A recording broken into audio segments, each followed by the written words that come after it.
We begin with breaking news tonight. A man is dead and dozens are out of their homes after a tornado touched down in Quebec. The damage tells the story, showing the intensity of a storm that ripped through this neighborhood this afternoon. Tonight, cautious, stunned cleanup in Mascouche, Quebec, about 45 minutes outside of Montreal. So that is where Allison Northcott joins us from tonight. Allison, what happened?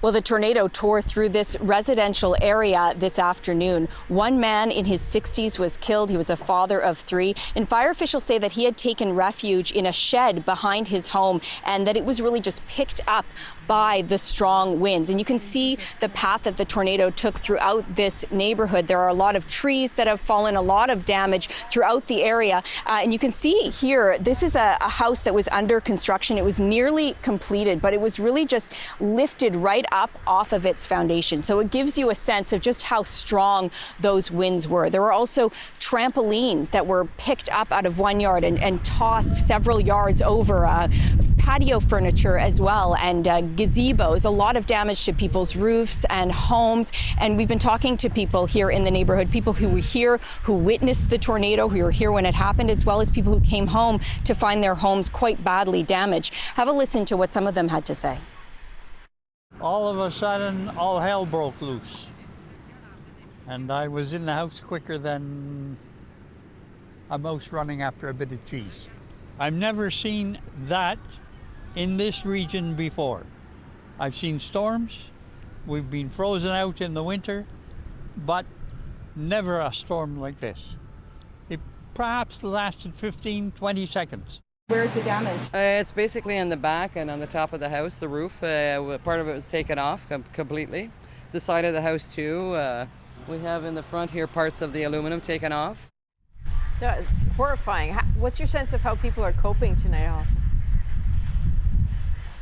Well, people are still trying to assess the damage and just to figure out how to fix it, even just for now. The power is out in some areas as well. The Red Cross is helping people who are not able to stay in their homes. And there's also psychosocial support, people going door to door from the Regional Health Authority who are making sure people are okay with the emotional side of things and the psychological side of things. But really for people, it's really hard for them to see their neighborhood like this, to see how devastating this storm has been and how quickly it all unfolded.